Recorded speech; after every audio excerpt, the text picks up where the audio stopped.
That recorded well. So I would just start out with some questions that I think are a little more general, and then we'll try to work to a little more specifics. So first off, what COVID vaccines are available in our particular neighborhood, and how do they differ from each other? We have Pfizer, we have Moderna, we have J&J. Pfizer, once you receive your first vaccine, you should get your second dose vaccine 21 days later. Moderna, you should get your second dose 28 days later. If you don't do that, it's very, very highly recommended that you still get it, especially if you can do it within the next 10 days. However, even if it has gone into another month, you will get more protection if you complete the cycle. So it's very important that you get the second dose. Johnson & Johnson is a one-dose vaccine. So that is one of the differences about the vaccine. And most of the vaccines are generally the same when you look at the ingredients. It is just the intervals in which you receive them that makes it different. Pfizer and Moderna, as she said, is a 2-dose vaccine. Johnson & Johnson is a 1-dose vaccine. And with Johnson & Johnson, because it's 1 dose, you develop immunities 2 weeks later. Whereas with the Pfizer and Moderna, you develop some immunities, but you do not develop full immunity until you've had both doses 2 weeks out. Can you tell me why is Pfizer the only vaccine that my children can get? I'm going to move over here just to get looking at the camera one. I'm sorry, ask that question again. So, why is it that Pfizer is the only vaccine that my children can receive at this point? It is the one who has done the studies. And because they have enough data to prove at this time, this is the only vaccine, Pfizer, that is available for children. 12 and up, or 12 to 17. So how do the vaccines work? And will they change my DNA? That's a commonly asked question, and no, it does not. And what we like to do, in addition to sharing this information with people verbally, we like to leave them information about each one of the vaccines so that they can read and actually study the information for themselves. Also, in addition to us providing this information, they can access the CDC website, or they can access the FDA's website and find out even additional information. We will also, just so that you know, we will also scan this and we will put it on our website so that Sure. people can access it directly from Sure. our website. And in this world of technology today, you can scan this and it'll take you right to their website. So you don't have to type in numbers or type in a password to get to it, or a website. If you scan it, if you have a smartphone, it'll take you directly to the site to find out any additional information that you want about the different vaccines and confirm the things that we are saying to you. Yeah, perfect. So what goes into a vaccine? Are there any allergens, or are there any things that would be contrary to any religious beliefs that might be involved in the creation of this vaccine?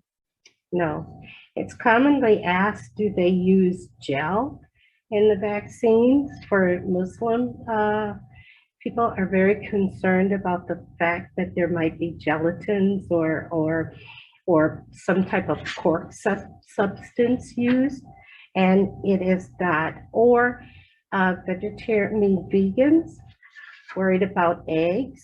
None of that is a part of the vaccine. And no, there is not antigens used. There is no live virus inside of the vaccines that are being used. Many of the other vaccines have used antigens or partially dead virus to create this. This is not. I have heard that there can be fetal tissue or microchips in my vaccine. Is this true? Once again, that is incorrect information. And if you study each one of the vaccines, you will see what the ingredients are for each one, which is listed in the packet and on CDC or the FDA's website. No, there is not. If I am pregnant, which considering my advanced age is not probably going to be the case, but if I were a younger woman and there were this possibility, can I get vaccinated? Would the vaccine hurt my baby or would it cause me to miscarry? You can get vaccinated. It would not harm the baby. And the most important thing for anyone that has a medical concern, the first person that you should be discussing this with is your health provider, your doctor, your clinic, to make sure that they know you are getting ready or considering getting the vaccine, and to confirm if there are any underlying true medical conditions for you as an individual that would make this vaccine harmful to you. But another very important thing is a lot of safety steps and a lot of time and effort has been put into making sure that this vaccine is safe for people, because it's needed all over the world. And there are many reasons why people might think it happened so quickly, but they had a lot of technology to help them with it, and the studies have been done adequately, especially in the United States. There are other vaccines that we don't hear anything about because they're not approved in the United States. They're only going to allow the safest product that's best for people to be made available for this vaccine. And really, this is not the first vaccine that has been made rapidly. When H1N1 was out, remember how fast that vaccine was made available to people? So there was a lot of steps that was put into place under the Obama administration, where he set up the steps that if we ever ran into a pandemic such as this, that we would be able to respond quickly. And no steps was missed. There was probably more eyes looking at this vaccine more than ever before because of the time, because of the administration, that there was no steps that would have been missed, that wouldn't have been revealed.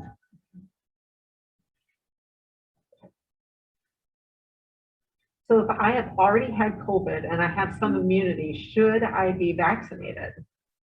You should. Yes, you should. One of the reasons is we really don't know how long your natural immunities will last. It has been said sometimes 3 months, but it's always best to get the maximum amount of immunities possible. And the only way to do that is through the vaccines. So if I get vaccinated, will I get sick from the vaccine? There are some side effects from the vaccine, and that is one of the things that the reason why we want people to have information pertaining to each vaccine is because the side effects that have been reported are things that we probably experienced before. So I'll give you an example. You've probably experienced a headache. You've probably experienced having tiredness. You've probably had a time where you may have had like a muscle ache or something because you did get the, with the injection from the needle, like a red mark or something. There might be some swelling. You might even have like a sore arm for a day or two, and you could have diarrhea. But those are the kind of things that are not uncommon if you had a cold, if you had the flu, or if you had some other type of medication. It always says there are side effects to things that we take over the counter, and it's listed. And that's why having the information is so important, because it lists, these are the side effects. So you wouldn't be alarmed that this is happening. And most of it is there and gone within 24 to 48 hours. And some people experience no side effects at all. So, moving into a little bit more updated material, how do booster vaccines differ from the first vaccines? The definition of a booster is to elevate, to boost it. And that's exactly what boosters do. They boost your immunity. One of the things that they said is over time, the level begins to decrease. And by getting a booster, it boosts it back up. So if I have received the one-shot J&J, do I need to get the J&J booster? Or because I know the Pfizer booster is out there, can I get the Pfizer booster? CDC came out where you can mix and match vaccines. You are not stuck to receiving the same vaccine that you took the first time around. And this is not something that's new, because they have mixed and matched other vaccines with different brands, different manufacturers of vaccines. So this is not uncommon that they would say that you can mix and match. So am I right in hearing you say that that if I started with Moderna, I could have Johnson & Johnson, or I could have Pfizer. If I started with Pfizer, I could have Johnson & Johnson or Moderna. Yes. Basically whatever's around, we can do it. Yes. Mm-hmm. Now, it is, we always wait on the governor, for the governor to approve it on a state level. It has been approved on the CDC level. Now we're waiting for the governor to approve boosters according to the recommendations of CDC. So I'm feeling sick. I've had my shots. I've gotten vaccinated, but I still feel sick. When should I get tested? Or even if I haven't got my vaccines, when should I get tested for COVID?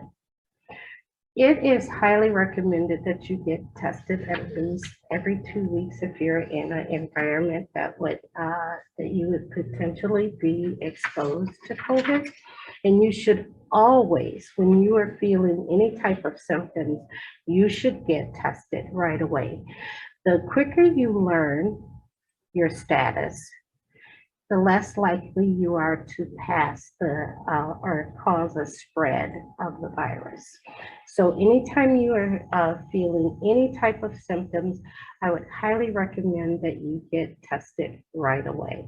And if you've been exposed, they say to wait 3 days after your exposure and then go in and be tested.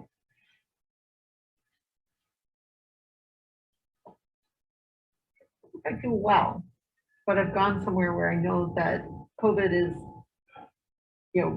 like in the air you breathe. You should get tested. Whenever in doubt, get tested. Especially if, as you said, you've gone somewhere that you normally don't go, and you are being observant. It's the crowd or the people wearing masks. You don't know who's vaccinated and who's not. And you're probably not gonna just ask, okay, number 5, number 2, number 6, are you vaccinated? You're not gonna know that. So you use social distance as much as possible. And we know that everywhere you go, you can't be 6 feet apart. But if you can be 3 feet apart, or the farthest you can be, please continue to use all the things that do help. Use hand sanitizers, wash the proper amount of time. Also wear your mask and use those skills and continue to do that even if you've been vaccinated, because you're protected, but it doesn't exclude you from actually getting the virus.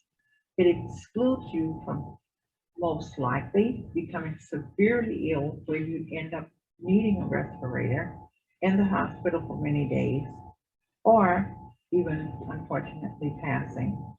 And that could happen, but most likely there's an underlying severe medical condition that has been happening in that person's life for a while, and it could be several underlying medical conditions or health issues that that person's experienced. But the protection level from the vaccine gives you the security and the expectation that you're not going to end up in the hospital and extremely ill.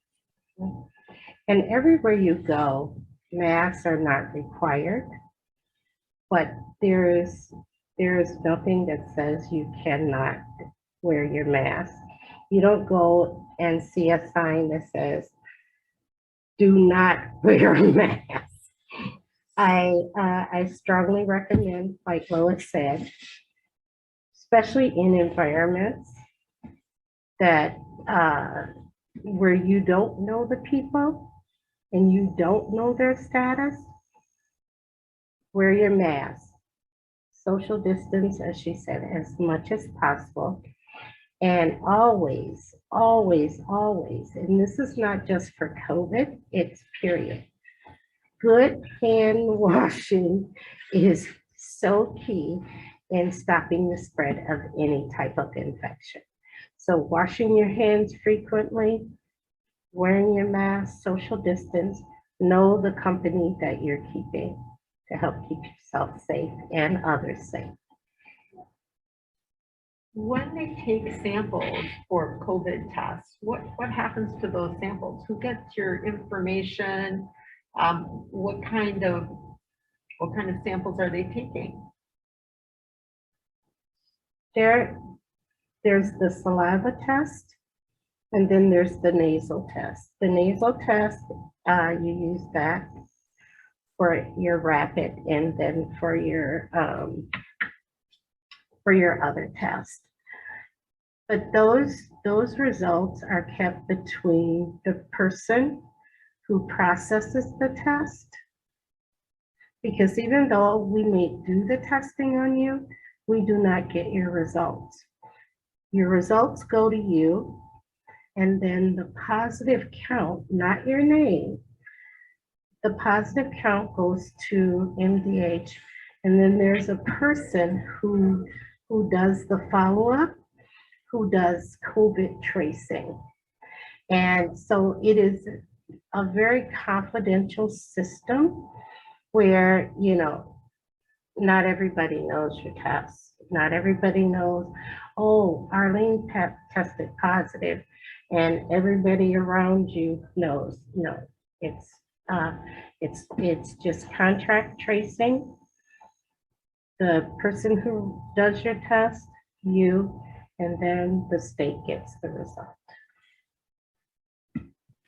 So that they I can. do have a question there with the testing, and especially at the school. Who is allowed to ask students, are they vaccinated or not? Where is that information shared? I guess that's for you, Ms. Kishore, maybe. So that's information that is, we request parents to let me know. And I am pretty much the one who has that information. When we do our contact tracing to decide who needs to go home and who can stay, I look them up in Infinite Campus. And then if I have that information, then they can stay in school, but we still notify parents that they have been a close contact.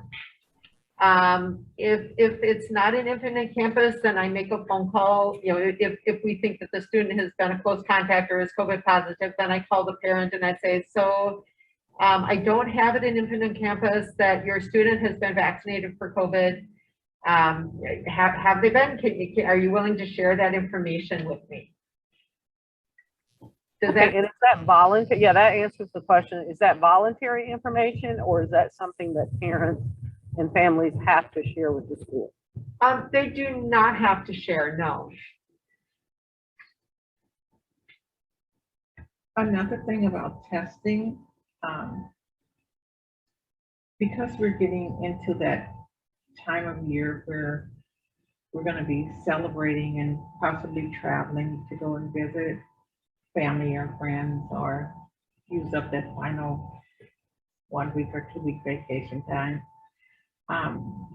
If you travel, it is highly recommended that once you return, that you get tested just to make sure that you are safe as you go back into your routine, your normal routine, and also as you begin to be around the people that you normally would be around, those in the grocery store, those at the movie theater or the mall or whatever, because each state is kind of different.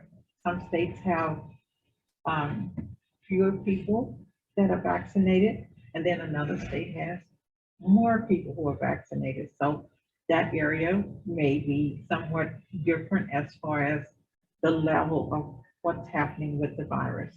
And then we know there's continued mutations. So once you've traveled, it is really important that you take the time to get tested after you've traveled. Whether that be at the airport as soon as you get back, if you were flying, there's a free test site through the state of Minnesota at the airport. You don't have to pay to get the test. The service is very good. You can go in. It's usually not a long wait. You're in and you're out in 24 to 48 hours, no more than 72. You got your test results right on your phone. So that's really important that we be conscious of that, because our season is changed and changing, and we want to be able to stay on top of the good work that has already been done. And then when it comes to traveling, there are different requirements when you do travel, depending on where you're traveling. Some, you must have your vaccine card to prove that you've been vaccinated. Sometimes you have to show proof of a negative test within at least 24 hours of traveling. Some 24 to 72, but once again, it depends on where you're going. Some places you travel and there's a quarantine requirement once you arrive, and then also a negative test. So when testing, one of the things that is so great about MDH Stay Safe website is all kinds of information is on there that is very, very helpful. There's all kinds of information on the CDC website that is very, very helpful.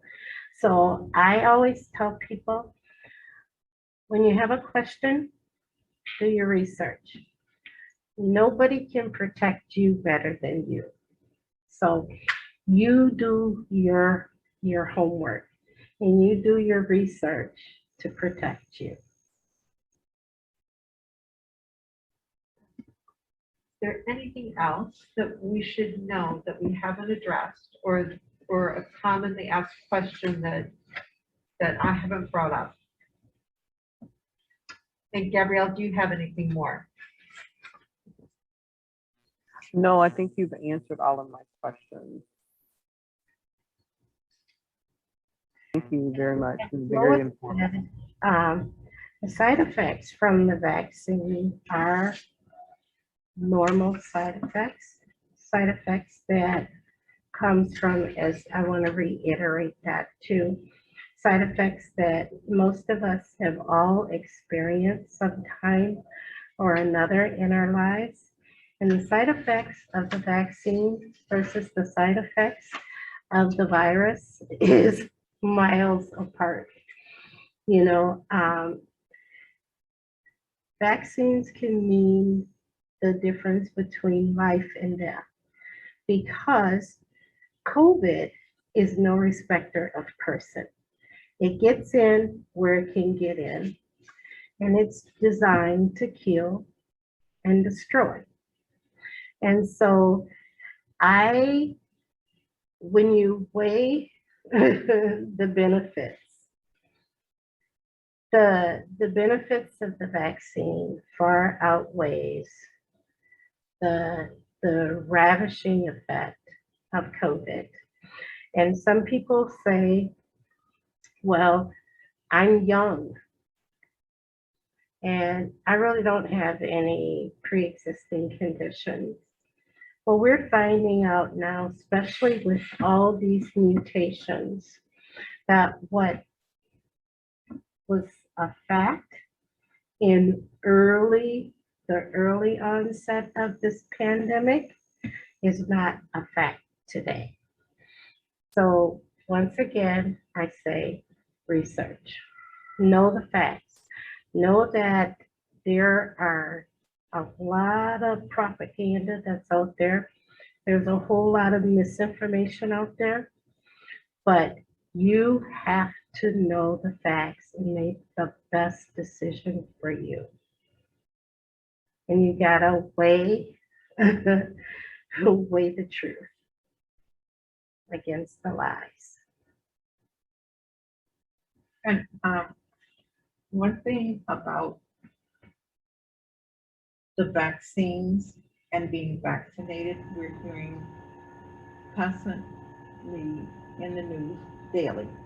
There's always something in the news about COVID or the vaccine. And it changes rapidly. So it is a requirement for us as individuals to know as much as we can as a person, but to also know where to find the information, Factual information. the truth about the vaccine, about the virus. That's why knowing how to access, and we've mentioned this before, and we are just gonna keep driving it home as many times as we can, knowing how to go to the website of the manufacturer of Pfizer. What's the phone number to the manufacturer of Pfizer? They will listen to you if you contact them. And I'm gonna make it even more difficult for the school system, most likely saying, talk to the school nurse. They know exactly how and what will be best for their population. They want to protect the students. They want the students to be in school. They want the students to be safe. Nobody wants to see their neighbor, their cousin, their friend, their family, their community suffering. So get the correct information and make sure that that you understand it, and never be embarrassed to ask the question. It just may save your life. Call your clinic, call your doctor's office, call your clinic, go into CVS. They have a little window that says, do you have a question by the pharmacy? I could not imagine a pharmacist or someone in that area not being willing to talk to you. They give the vaccine, they should know something about the information as well. Don't be left out of the knowledge, because that's when you really don't know how to protect yourself. And